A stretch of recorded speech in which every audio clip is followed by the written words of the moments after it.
sih Toyota ini hybrid bukan dari konvensional langsung ke electric vehicle? Dengan mobil hidrogen ini, mobil ini sudah dijual di Amerika dan di Jepang. Mudah-mudahan cepat diadaptasi ke Indonesia.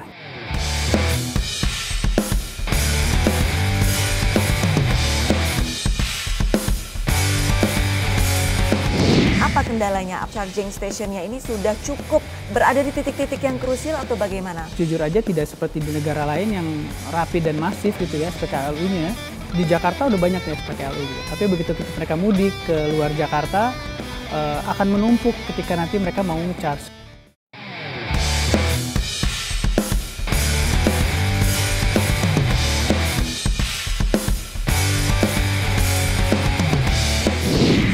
Untuk charging stationnya memang sudah banyak, tapi kalau komunitas pasti kan sering mengadakan touring. Nah, pada saat touring apa kendalanya? Waktu ngecas, karena waktu ngecas itu ini ya, jadi kayak rebutan gitu loh Mbak. Iya.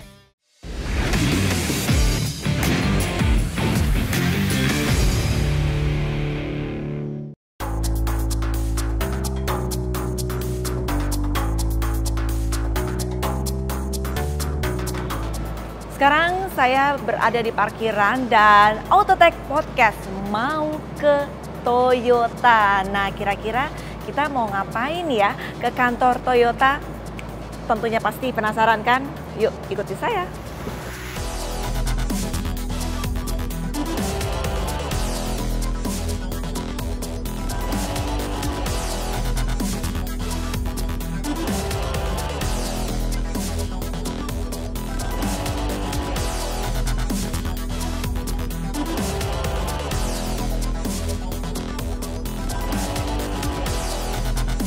Nah, kita udah sampai nih di kantor Toyota, tepatnya di kantor Auto 2000. Ngapain sih Autotech kesini? Tentunya tak lain dan tak bukan untuk membahas mobil hybrid dari Toyota. Kira-kira apa saja sih kecanggihannya? Langsung saja kita akan temui narasumber yang ahli dalam bidangnya.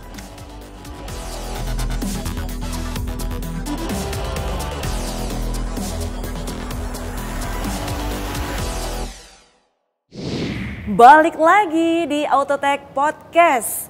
Kali ini bersama saya Arlista Hadi, tentunya kita akan membahas mengenai teknologi dan otomotif. Teknologi jalan terus, ngegas tanpa batas. Nah, Autotech kembali lagi nih membahas mengenai dunia roda 4. Sudah tahu dong, untuk mobil-mobil sekarang ini langsung beralih dari yang konvensional menuju ke electric vehicle ataupun mobil listrik. Nah, pastinya ada tantangan tersendiri mengenai baterainya seperti apa, perawatannya bagaimana, keawetan dari baterai itu seperti apa. Tentunya masing-masing punya tantangan dan juga strategi nih untuk mengemas mobil elektrik ini bisa diterima masyarakat. Tapi Toyota tentunya memiliki strategi tersendiri. Toyota tidak langsung beralih menjadi mobil elektrik penuh atau EV. Toyota justru membuka peluang masyarakat mengendarai hybrid. Nah, kira-kira kalau dari hybrid ini sendiri pastinya tantangannya beda dong. Langsung saja kita membahas dengan dua orang yang langsung ahli dalam bidangnya. Kita perkenalkan terlebih dahulu dengan Mas siapa dan siapa boleh? Halo, oke, saya Pilar Ogi, saya Public Relations dari Toyota Astra Motor. Oke, biasanya dipanggil Mas Ogi ya. Mas Ogi, di sebelah Mas Ogi ada siapa? Halo, saya Siska, saya Ketua Harian Innova Community di Indonesia dan di ASEAN. Oke, biasanya dipanggil Tante Siska ya? Iya, betul. Oke, sekarang saya mau tanya langsung ke Mas Ogi. Mas Ogi, kenapa sih Toyota ini justru membuat strategi hybrid bukan dari konvensional langsung ke electric vehicle? Oke, jadi sebenarnya kalau untuk Toyota itu kita dengan teknologi yang beragam. Kita sebut dengan multi pathway. Jadi tidak hanya kita dengan hybrid sebenarnya, jadi kita menawarkan juga ada plug-in hybrid dan juga mobil listrik. Dan yang juga akan kita masih develop di Indonesia itu adalah mobil hidrogen. Nah, apa tuh? Nah, sebenarnya dengan pilihan ini kita ada yang inginnya kita bertahap memperkenalkan ke masyarakat gitu. Mobil hidrogen itu apa? Sebenarnya mobil fuel cell tapi dia tidak dicolok listrik, menggunakan reaksi hidrogen. Jadi kita isi dengan hidrogen itu akan menjadi daya listrik untuk menggerakkan roda. Hidrogen ini seperti apa? Sebenarnya bedanya dengan mobil listrik, hidrogen itu benar-benar emisinya zero. Alias emisinya dikeluarkan ada air dari hidrogen. Jadi kalau sekarang mobil listrik itu kita masih perlu untuk dicolok ke pembangkit listrik tenaga yang belum tentu sebenarnya adalah ramah lingkungan gitu ya, misalnya dari batu bara gitu.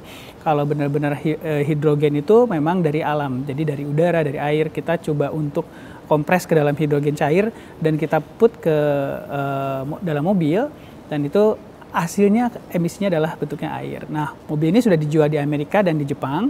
Mudah-mudahan cepat diadaptasi ke Indonesia. Kita sudah coba dengan mobil hidrogen ini, kita coba tes pre-fueling dan mobilnya ada di Karawang, di pabriknya Toyota Motor Manufacturing. Jadi sebenarnya sudah ada platformnya, mudah-mudahan bisa cepat diadopsi di Indonesia. Oke, semoga semakin cepat semakin baik, tapi kalau misalkan kita melihat untuk rata-rata nih otomotif di Indonesia ini, kalau hidrogen kayaknya masih beberapa tahun ke depan ya. Betul. Tapi untuk tahun ini kan banyak sekali tawaran-tawaran mobil hybrid A, hybrid B, mobil EV A, EV B. Nah, keunggulan dari mobil hybrid dari Toyota sendiri ini sebenarnya apa? Sebenarnya gini, balik lagi ke multi pathway ya. Jadi kenapa kita sebenarnya lebih fokus sekarang, terlihat lebih fokus di hybrid, itu karena kita pengen ada transisi. Jadi karena kita melihat yang pertama, orang Indonesia itu masih belum bisa berganti lifestyle ya. Betul. Kadang ya, jadi tidak cepat gitu. Memang harus ada, mereka cobain dulu hybrid, berharap ini menjadi jembatan nanti ke mobil-mobil listrik yang lainnya, seperti plug-in atau misalnya mobil listrik langsung.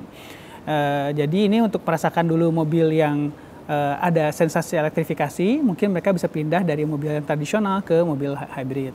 Mereka bisa merasakan, oh mobil hybrid ternyata lebih irit ya, ternyata gitu. Terus emisinya juga lebih sedikit, terus juga karena kita ada potongan pajak juga kan lebih murah jadinya mobilnya, dan juga mobilnya tidak bising. Sebenarnya mereka merasakan itu dulu tanpa harus merubah lifestyle. Artinya tidak perlu nanti lupa colok di rumah, atau nanti mereka cari SPKLU yang sekarang belum banyak ya gitu.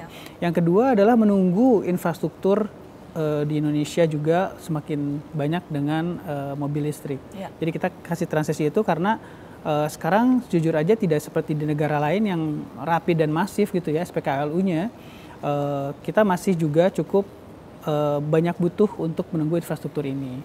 Walaupun kita sendiri sudah membuat SPKLU ini ya, mungkin dari Toyota sendiri hampir 117 titik di Indonesia, tapi kita merasakan kalau misalnya kita langsung dengan mobil listrik akan ada kesulitan di mana untuk nge-charge-nya seperti apa nanti di luaran.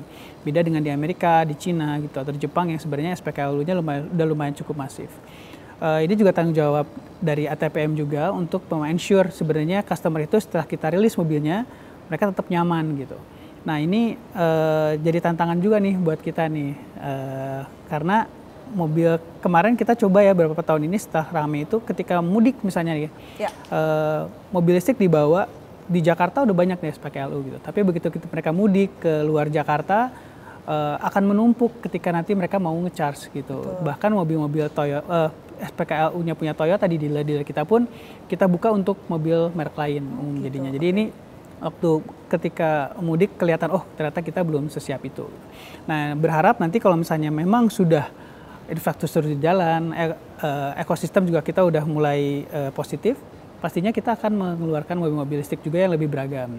Saat ini kita memang ada mobil listrik yang memang sudah akan diproduksi di Indonesia rencananya local production. Sudah mulai diproduksi di Indonesia. Betul. Jadi udah ada local production mengikuti dengan peraturan pemerintah dengan KADA TKDN yang sudah ditentukan oleh pemerintah. Jadi kita juga membangun ekosistem mobil listrik di sini supaya nanti masyarakat juga merasa mobil ternyata menggunakan mobil listrik juga tidak sulit ya gitu.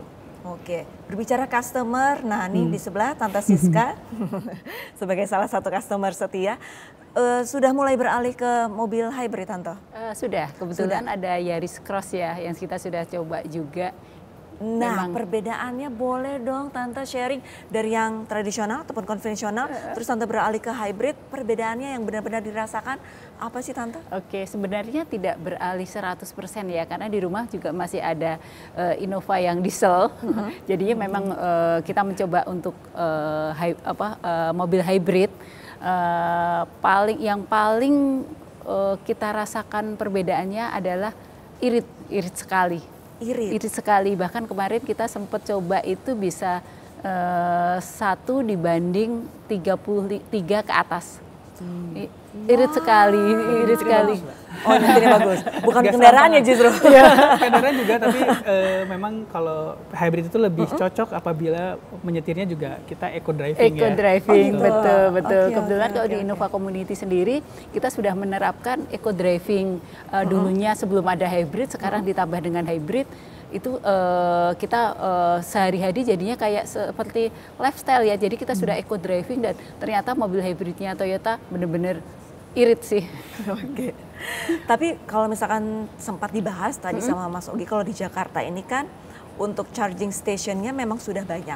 Tapi kalau komunitas pasti kan sering mengadakan touring. Nah, pada saat touring apa kendalanya? Apakah charging stationnya ini sudah cukup berada di titik-titik yang krusial atau bagaimana, Tante? Kalau saya sih kebetulan kemarin Lebaran juga merasakan mudik ke Jogja gitu ya. Kalau untuk mobil hybrid sebenarnya kan kita tidak membutuhkan untuk charging, kecuali untuk mobil-mobil yang listrik. Nah, kalau untuk mobil listrik, kendala yang dialami oleh member kami yang sudah menggunakan mobil listrik itu adalah waktu ngecas, karena waktu ngecas itu mungkin kalau di sini memang banyak seperti Mas Ogi tadi bilang, kalau di daerah itu akan sangat-sangat ini ya, jadi kayak rebutan gitu loh Mbak, kayak rebutan. Bahkan misalnya karena kan istilahnya untuk dealer maupun bengkel resminya Toyota kan di mana-mana ada ya. Itu saya lihat juga antriannya nggak cuma mobil Toyota, tapi mobil-mobil yang lain juga ngantri di situ. Memang kendalanya di situ sih Mbak. Kendalanya memang di situ ya Tante ya. Tapi Tante ini boleh tarik mundur ke belakang. Tante sendiri ini join di komunitas ini udah dari tahun berapa sih Tante? Kalau untuk di Innova Community sendiri saya sudah berarti 17 tahun ya, karena dari 2008. Innova Community sendiri berdiri 19 tahun yang lalu. Kita lahir di 2006. Oke. Pertanyaan saya selanjutnya adalah kenapa Tante memilih Innova? Oke, kalau itu banyak yang tanya ya, kenapa memilih Innova sih? Kebetulan kalau Innova itu saya menggunakannya sudah sejak tahun 2006 karena kebutuhan ya. Karena kebutuhan waktu itu kebetulan saya pekerjaannya di bidang kontraktor. Jadinya sering membawa barang. Waktu itu kita membutuhkan barang, di mana kalau untuk proyek yang di tengah-tengah kota gini kan tidak bisa mobil pickup atau mobil yang terbuka untuk untuk masuk. Jadi untuk barang-barang kecil saya masukkan ke Innova, dan Innova itu salah satu-satunya mobil yang bisa membawa besi 3 meter masuk ke dalam. Itu karena kebutuhan sih itu. Oke, salah satu alasannya adalah itu. Tapi sekarang Toyota berkembang begitu. Mungkin saya pertanyaan selanjutnya ke Mas Ogi. Mas Ogi, Innova kan sebagai salah satu bisa dikatakan unggulan ya dari Toyota ya. Banyak masyarakat kalau ingin memilih mobil, membeli mobil Innova seperti Tante Siska. Nah, dari Innova sendiri apakah sudah ada hybridnya? Sudah ada. Nah, keunggulannya banyak yang tahu lah keunggulan Innova yang konvensional seperti apa. Nah, kalau Innova yang hybrid ini keunggulannya apa? Sebenarnya gini, dari hybrid Toyota sendiri, jadi Toyota Hybrid System itu kita udah develop pertama kali di dunia. Jadi kita mengembangkan mobil hybrid itu di tahun 90 awal. Dan kita launching pertama kali mobil hybrid itu tahun 97 dengan Prius.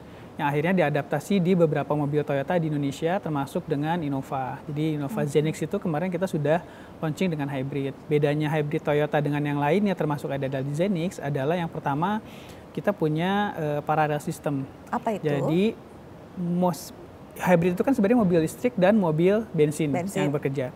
Kita tuh paralel sistem di mana mereka bisa kerja dua-duanya. Kalau hybrid yang lain biasanya mereka semi paralel adanya. Jadi kalau nggak listrik, bensin. Ini bisa berdua-dua. Dua-duanya bisa. Cara kerjanya mereka dengan power split device. Jadi kita punya seamless paralel yang bisa men-switch antara butuh mobil listrik atau mesin listrik atau mesin bensin sih ini. Ketika nanti misalnya kita merayap ketika macet gitu ya, mungkin menggunakan mobil, dia akan membaca ini menggunakan mobil listrik aja. Jadi langsung jadi dia akan seamless, nggak kerasa ini mobil listrik atau mobil bensin yang jalan ya gitu ya. Itu mungkin nggak akan kerasa. Kenapa? Karena kita punya power split device ini sebenarnya. Nah, dia akan membaca kebutuhan kita, termasuk kenapa tadi saya bilang mobilnya berarti caranya ini bagus nih. Dia biasanya akan membaca nih kalau mobilnya memang lagi butuh untuk cepat gitu ya, atau nggak orangnya serampangan, dia biasanya pakai mobil mesin bensin gitu. Ketika nanti mobilnya butuh lagi irit nih gitu ya, kita harus mobilnya tidak terlalu agresif nyetirnya. Nah, dia akan membaca mobil switch ke mobil listrik gitu. Jadi antara masih dua ini ditentukan oleh kebutuhan cara drivernya nyetir itu sendiri.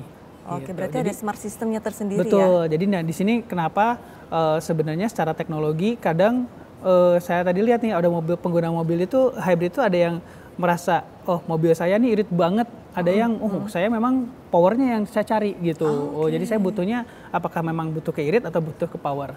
Itu bisa disesuaikan dengan caranya mendarat, kebutuhannya seperti apa. Kira-kira gitu.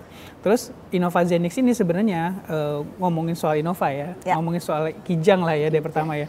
Kijang kita kan memang sudah hampir setengah abad ya. Jadi dia di tahun 77 muncul itu karena kebutuhannya dulu Presiden Soeharto saat itu membutuhkan mobil untuk petani.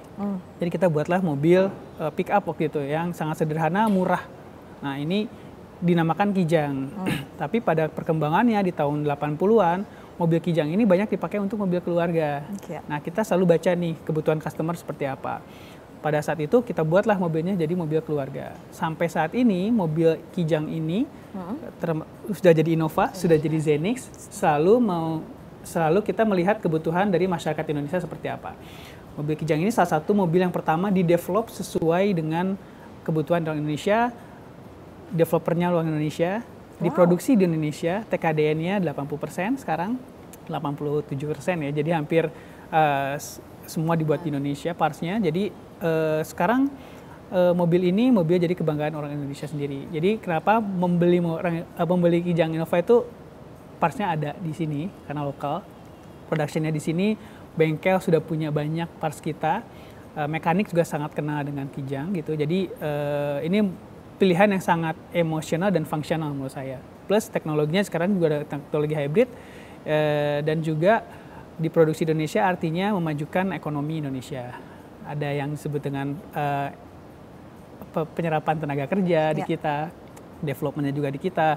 Artinya juga memajukan UMKM karena parts-partsnya kita membeli dari UMKM Indonesia gitu. Jadi ini memang mobil yang kita buat khusus buat orang Indonesia. Terus pertanyaan kedua, kenapa juga mobilnya ada pilihan nih Mbak? Sekarang kita masih ada Reborn, Innova Reborn kita masih jual. Karena beberapa kebutuhan itu dari Kijang yang memang membutuhkan mobil yang leather frame dan penggerak roda belakang gitu. Nah, Zenix ini dibuat juga sesuai dengan kebutuhan Indonesia sekarang, di mana infrastruktur udah bagus, jadi penggerak roda depan biar lebih irit, tapi tetap bisa muat banyak. Gitu sih. Jadi memang mobil ini paling cocok menurut saya buat keluarga Indonesia yang kadang nih Sabtu Minggu kita bawa sampai dengan kakek nenek, mertua gitu ya. Terus ponakan ya dibawa semua dalam satu mobil, paling cocok adalah dengan Innova, apalagi dengan Zenix, apalagi dengan teknologi hybridnya sih. Nah, ini untuk mobil Zenix-nya sendiri ada di belakang kiri kita ya, untuk Innova Zenix-nya, dan keunggulannya tadi sudah disampaikan oleh Mas Ogi. Berbicara mengenai spare part, kalau misalkan kita ketahui Toyota ini spare part-nya tidak usah diragukan, memang sudah tersebar di mana-mana, begitu ya. Nah, kalau untuk hybrid sendiri, spare part-nya ada perbedaan tidak? Tidak. Jadi memang secara maintenance, dan juga secara parts itu hampir sama ya semuanya ya. Karena umur dari elektrifikasi itu sendiri hampir 10 tahun, Mbak. Gitu. Jadi memang tidak perlu ada perubahan dalam lifestyle, tidak hanya untuk ngecharge dan tidak hanya untuk pengisi bensin. Jadi memang tidak juga lifestyle untuk after sales itu sendiri tidak ada perubahan. Jadi sama aja dengan mobil-mobil biasanya. Oke, Mungkin untuk hanya baterainya aja ya. Baterai beda dengan ya. penggunaan baterai. Nah, kan penggunaan baterai itu sekarang kita sudah ada yang namanya health check ya. Ya. Jadi kalau misalnya nanti kayak kalau bisa di handphone lihat battery health, nah kita bisa ke bengkel untuk melihat battery health kita seperti apa, apakah perlu di maintenance atau tidak. Idealnya tahan berapa lama? Bisa sampai 10 tahun sebenarnya kalau mobil hybrid. Biasanya 10 tahun. 10 tahun. Nah, nanti baru kita lihat apakah ada pengurangan daya atau seperti apa, bisa ke servis Toyota. Bisa ke servis Toyota. Itu kalau misalkan hybrid, Zenix. Nah, kalau mobil yang dimiliki Tante Siska, Innova Tante Siska, untuk perawatannya bagaimana sih Tante? Kalau repot nggak sih? Enggak, simple sekali, mudah, dan juga istilahnya perawatannya bagi saya untuk spare partnya juga termasuk murah. Terus apa namanya, di mana-mana ada, bahkan bengkel resminya dari Toyota sendiri. Kita misalnya touring mau ke Sumatera, mau ke Kalimantan, Sulawesi, sampai ke Lombok segala macam, semuanya ada itu. Terus untuk apa namanya, untuk ketahanannya juga, spare partnya juga lama sih Mbak, dan terutama perawatannya sangat-sangat apa namanya simple. Apalagi saya yang misalnya ladies driver sendiri ya. Kalau misalnya kita rutin untuk servis berkala, apalagi di bengkel resmi, udah saya jamin sih nggak akan ada mogok-mogok. Berbicara servis tentunya kaum emak-emak ya kan, pasti ngitung cuan. Nah, biaya servisnya mahal nggak sih Tante? Enggak, termasuk enggak dibandingkan untuk yang mobil yang lain ya. Karena itu tadi, karena spare part di sini kan mungkin karena diproduksi di Indonesia juga ya Mas Anggi ya. Jadinya di mana-mana ada, bahkan istilahnya kalau di membernya Innova Community sendiri kan ada yang kaum mendang-mending ya. Itu bahkan ada yang aslinya, KW-nya, kualitas berapa itu ada semua. Tapi kita selalu apa namanya, kalau misalnya event segala macam, kita selalu merekomendasikan untuk memakai yang ori, karena balik lagi mengenai apa namanya kekuatannya, terus nanti akan kualitasnya. Betul. Ada tambahan tadi mungkin, sepertinya Mas sebenarnya untuk mobil Toyota kita ada yang namanya dengan T-Care. Jadi T-Care itu selama 5 tahun atau 300.000 sampai 500.000 itu bisa kita servisnya sudah termasuk ke dalam pembelian, maksudnya sudah gratis ya. Jadi parts dan juga manpower itu tidak perlu kita bayar lagi ketika kita sampai dengan 5 tahun atau 500.000. Nah, cuman memang kita juga melihat setelah itu ada kebutuhan, kenapa kita juga mengeluarkan yang namanya T-op. T-op itu adalah parts yang lebih terjangkau, tapi dengan kualitas yang sama. Jadi ada yang genuine parts dan juga T-op. T-op ini untuk beberapa parts yang memang kita bisa develop untuk lebih terjangkau, kita coba gitu. Nah, bisa juga di bengkel service Toyota sudah ada T-op dan juga di parts shop di seluruh Indonesia. Tapi untuk animo masyarakat sendiri, mereka lebih cenderung memilih yang mana? Sebenarnya kalau dari animo masyarakat sangat beragam ya. Ada yang memang pengen tetap genuine, ada juga yang pilih T-op. Jadi ada pasarnya sendiri sebenarnya untuk T-op ini ya. Memang butuh beberapa customer yang memang butuh cepat, butuh ada di nggak mau pusing misalnya ya, atau masih dalam masa T-Care itu sendiri, biasanya dengan genuine parts gitu. Tapi ada yang juga cuman yang tadi ya kayak mungkin mungkin beda nih, oke lah kita pakai gitu. Tapi secara kualitas juga memang kita tetap jaga. Oke, yang jelas pokoknya untuk kualitas tetap terjamin ya. Oke, tapi Tante Siska boleh dong kasih tips, misalkan ada orang yang pengen banget beli mobil. Nah ini untuk tips dan triknya memilih mobil Toyota ini, apakah harus langsung Innova atau seperti apa? Boleh dong sharing Tante? Oke. Kalau untuk tips and triknya sebenarnya kalau dari masyarakat yang saya lihat, terutama member Innova Community sendiri, dari yang nggak punya mobil ke punya mobil, terutama untuk Toyota, kembali lagi tergantung budget. tergantung budget pertama. Tergantung budget di mana misalnya budgetnya mau apa sih? Apakah memang mau langsung Innova juga oke, karena Innova sendiri juga kita kalau misalnya beli bekas itu kan sudah beragam ya, karena Innova sendiri sudah dari 2005 ya. Itu dan sampai sekarang pun member kami masih ada yang menggunakan 2000 yang mobil yang 2005, di mana itu membuktikan bahwa keawetan Innova itu sampai segitunya sampai sekarang gitu. Seperti itu. Terus untuk tips keduanya mungkin harus cek fisik, cek dalemannya segala macam itu ke bengkel resmi.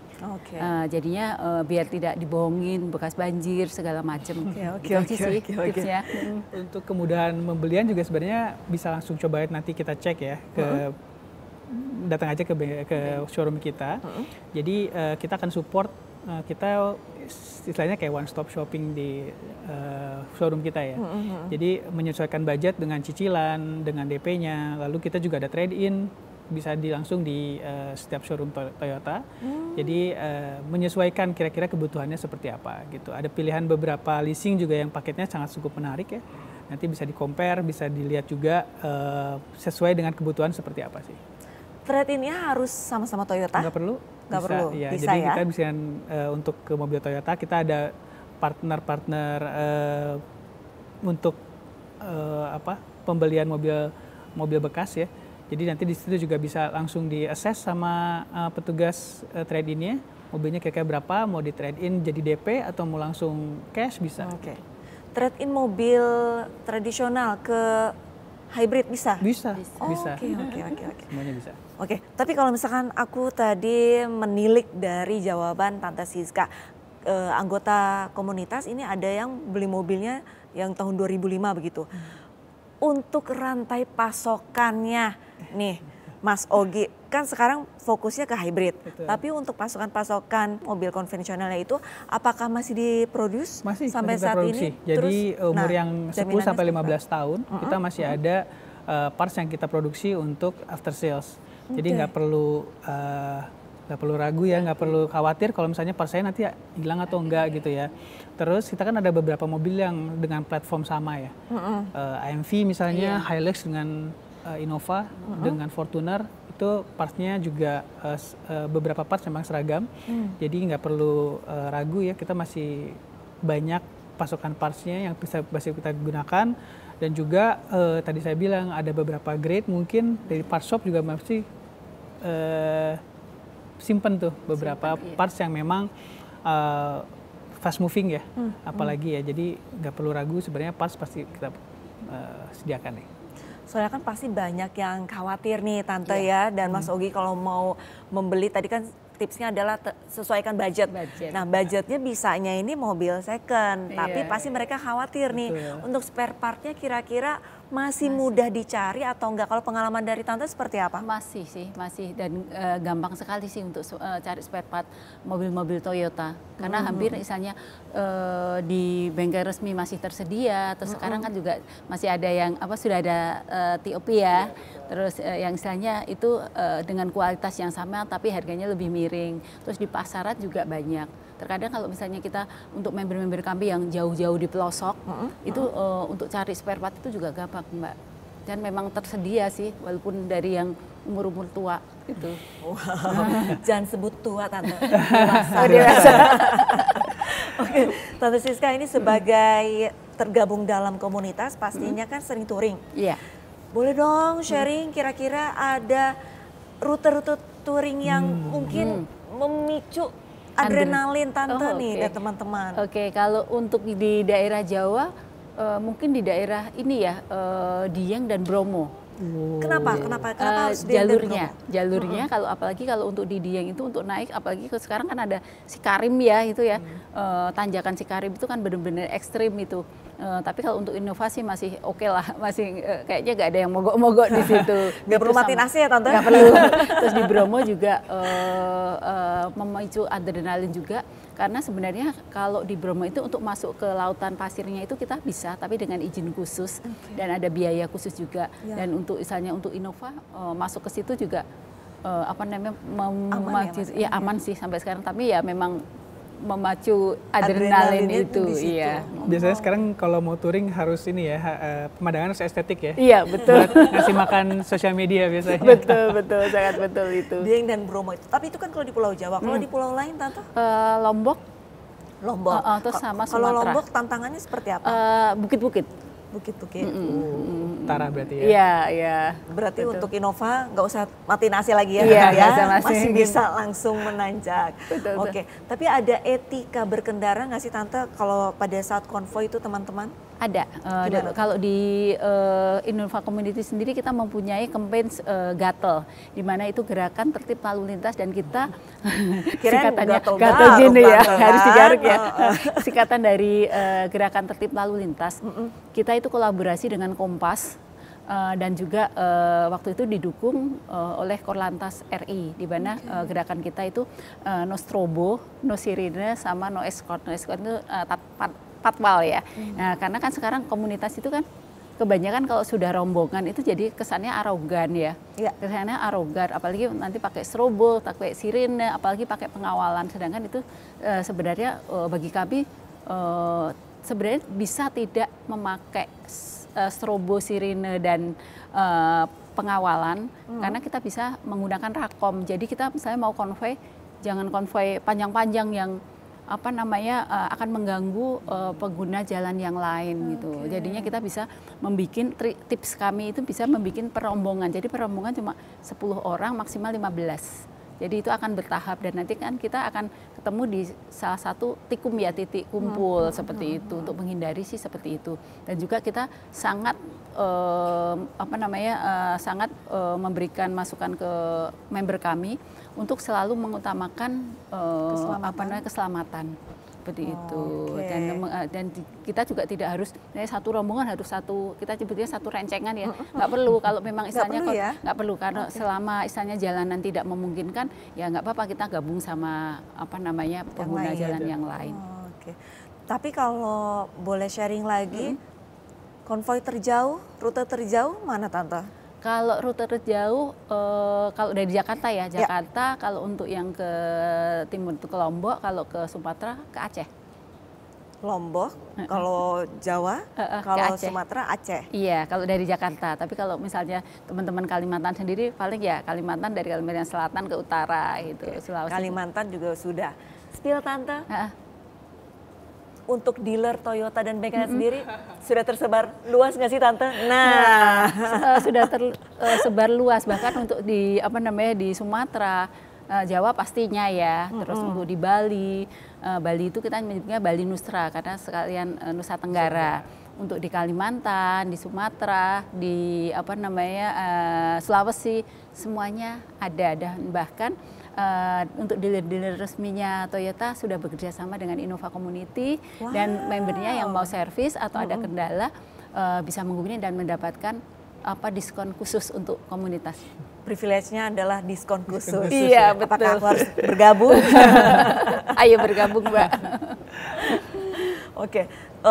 Kalau misalkan kita lihat untuk Sumatera, Jawa, dan Kalimantan ini bisa dikatakan pasar dari Toyota ini sudah ajak gitu ya, sudah ada gitu. Kalau misalkan untuk Timur Indonesia, Mas Ogi, apakah sudah ada, udah sama-sama berkembangnya begitu? Iya, karena kita lihat juga kebutuhan untuk mobilitas di Timur Indonesia sekarang juga sama ya. Infrastruktur di sana juga udah sangat berkembang pesat ya. Jadi kita juga dari beberapa puluh tahun yang lalu sudah memang ada beberapa dealer yang kita bertugas di daerah timur Indonesia. Ada Hasrat Abadi, juga ada Sinar Suri yang di timur Indonesia seperti di Papua, di Ambon, di Sulawesi Utara ya. Terus kalau ke bawah itu kita memang sudah ada beberapa dealer yang bertugas di Nusa Tenggara Barat dan Nusa Tenggara Timur. Jadi setiap pulau kalau misalnya kita mau touring nih sampai ke Maumere misalnya ya, biasanya ke Maumere kalau di timur di daerah selatan itu kita ada beberapa titik yang memang sudah ada network kita di situ. Ini kira-kira kalau misalkan dari Toyotanya sendiri ada kerjasama dengan komunitas tidak untuk melakukan touring apa sekalian mungkin bisa dikatakan promosi sesuatu? Kalau di Indonesia kebetulan kita punya TOC, Toyota Owners Club ya. Nah memang mereka adalah kita sebut sebagai komunitas-komunitas yang independen. Jadi kalau misalnya kita nggak pernah menunggangi istilahnya ya teman-teman komunitas, tapi kalau misalnya mereka mau melakukan touring, kita pasti full support. Gitu. Full support. Iya. Oke, mungkin terakhir Tante untuk closing statement dan juga Mas Ogi dengan adanya peralihan nih dari yang tradisional pun konvensional ke mobil EV ataupun hybrid. Ini harapannya seperti apa sih? Boleh ke Mas Ogi terlebih dahulu? Mungkin harapannya adalah untuk next development-nya nggak cuma dari Toyota, tapi kita berharap bakal banyak lagi yang diinvest di Indonesia. Amin. Kenapa? Berharap dengan ini kita dapat memajukan ekonomi, tidak hanya ekonomi dari sisi otomotif, tapi juga dari UMKM, karena kita tahu sendiri industri otomotif adalah industri yang padat karya. Ada juga karyawan di situ yang beribu karyawan, ada supplier-supplier kita, ada industri pendukung seperti oli, ban, parts gitu ya. Nah ini yang tidak hanya menopang hajat orang banyak, tapi juga menyumbang pajak. Jadi diharapkan juga nanti pemerintah juga memberikan insentif-insentif khusus ya, terutama bagi produksi dalam negeri yang TKDN-nya di atas 70-80%. Berharap juga bisa mempercikan market pasar di Indonesia yang sekarang lagi lesu juga ya. Berharap dengan banyaknya produksi di dalam negeri, memajukan ekonomi Indonesia, juga research di sini. Jadi pengembangan teknologi juga kita tidak tertinggal dari negara-negara lain sih. Itu aja sih mungkin. Oke, baik. Untuk Tante Siska, harapannya seperti apa Tante? Harapannya untuk terutama masyarakat sama member-member Innova Community sendiri, untuk kedepannya bisa lebih menggunakan untuk mobil hybrid, karena kan sebenarnya kita punya tujuan untuk menuju net zero emission ya.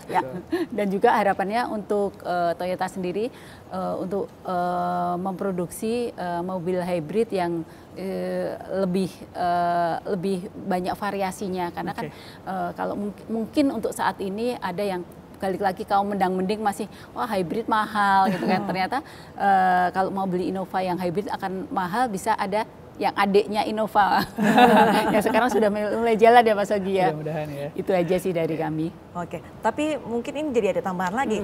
Dari teman-teman komunitas sendiri sudah mulai beralihkah dari yang konvensional ke hybrid? Iya, kebanyakan untuk dari kami itu ada yang beralih, ada yang nambah unit. Oh, dan seperti Tante Siska yang nambah unit ya. Tapi kalau saya Yaris beda, Yaris terus kan. Kalau dari teman-teman kami banyak juga yang sudah menggunakan Innova hybrid.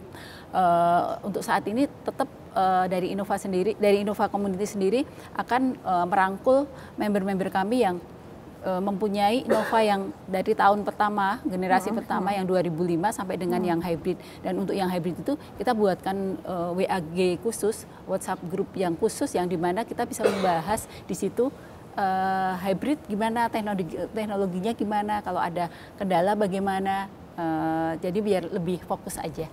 Baik, terima kasih banyak insight-nya Tante Siska dan juga Mas Ogi. Sama-sama. Tentunya obrolan kita ini sangat bermanfaat, insightful, inspiring begitu ya. Semoga masyarakat yang masih bingung ataupun galau nih kira-kira memilih mobil apa nih, konvensional ataupun hybrid, jangan lupa datangnya kemana? Ke Toyota. Terdekat Anda. Baik, terima kasih banyak Mas Ogi dan Tante Siska. Demikian sudah Autotech Podcast yang ngobrolin teknologi dan otomotif. Teknologi jalan terus, ngegas tanpa batas. Saya Arista Hadi pamit undur diri. Sampai jumpa di episode berikutnya. Bye-bye. Sampai jumpa. Thank you.